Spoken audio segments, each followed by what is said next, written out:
Hello dear students, welcome back to my channel physics SPC.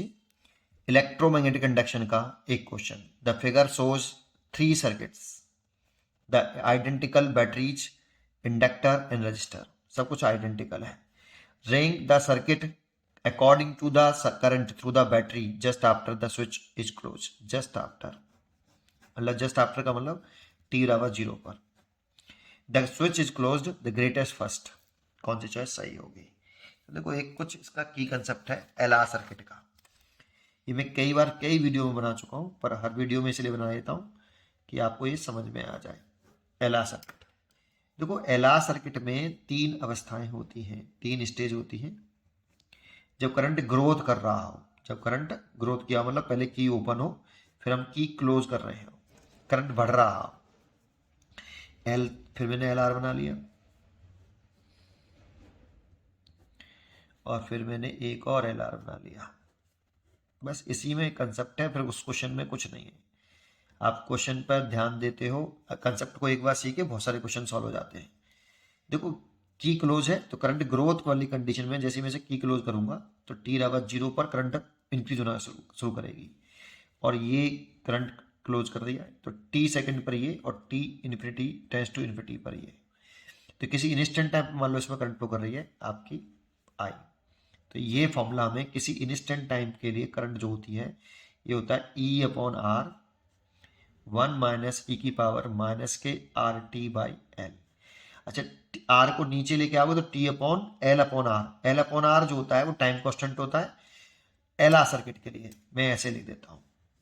अब ये formula हमें याद होना चाहिए एल आर सर्किट का, टी सेकंड पर है, इस तरह से ध्यान रखना है। अब टी बराबर 0 पर कितना होगा बेटा?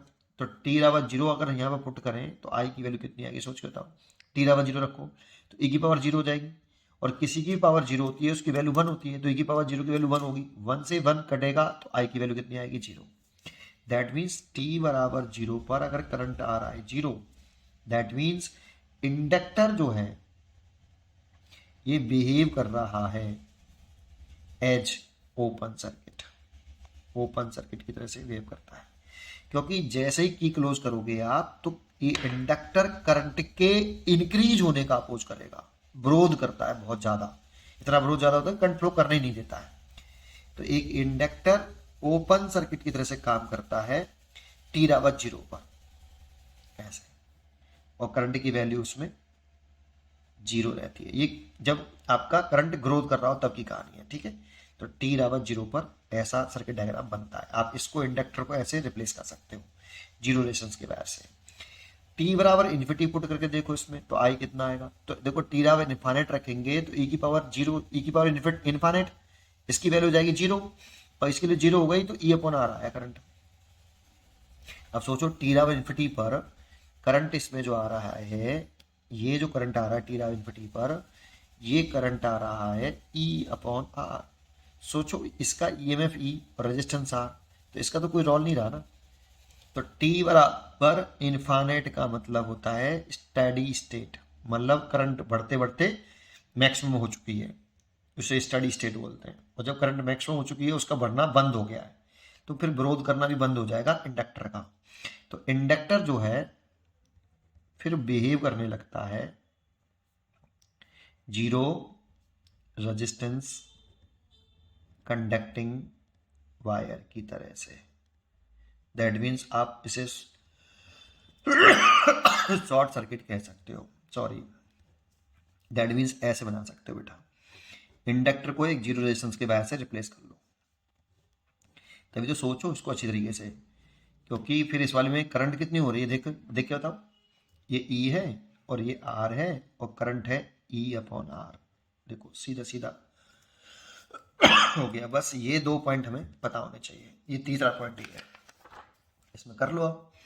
इसमें देखो जैसे स्विच क्लोज करेंगे तो जस्ट आफ्टर कह रहा है टी बराबर 0 पर, इंडक्टर जो है टी बराबर 0 पर ओपन सर्किट की तरह से काम करता है बेटा। ओपन सर्किट की तरह से काम करता है तो ये जो सर्किट डायग्राम हो जाएगा ये कुछ इस तरह से हो जाएगा। यहाँ से ये सर्किट टूट जाएगा बेटा। ये रेजिस्टेंस है और ये सेल है, ये की क्लोज करी पहले वाले में, तो जो जो को यहाँ से सर्किट ही टूटा है, सर्किट इनकम्प्लीट हो गया। इसका अगर ईएमएफ ई है तो इसमें करंट देखें तो I1 0 होगा बेटा। क्योंकि सर्किट टूटा हुआ है, करंट फ्लो करेगा ही नहीं। ठीक है, इस वाले अगर इस केस को अगर हम जैसे की क्लोज करेंगे t बराबर 0 पर, इसमें अगर देखें तो ये सर्किट यहाँ से टूट जाएगा, ये वाला। तो कुछ सर्किट डायग्राम कुछ इस तरह से बन जाएगा। ये नीचे रेजिस्टेंस है ऐसे, और ये की क्लोज करी हमने 2।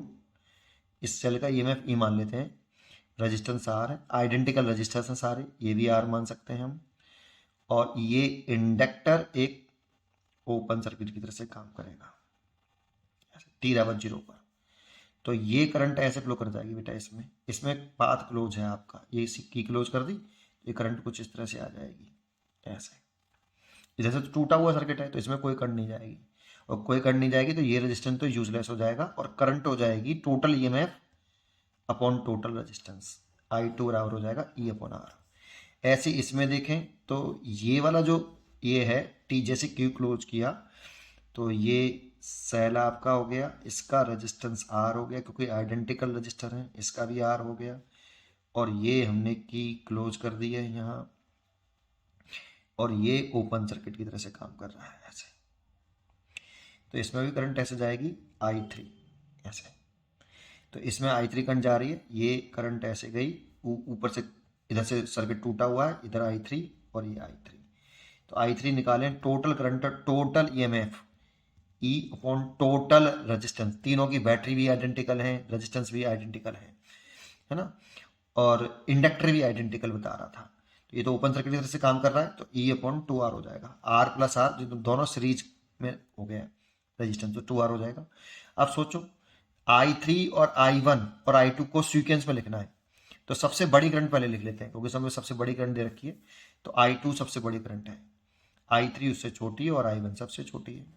ये हो गई बेटा, देखो I3 E1 अपॉन R आ रहा है, E अपॉन R, तो I3 जो है वो कितना है, I2 बटे 2 है बेटा, आधा है I2 का।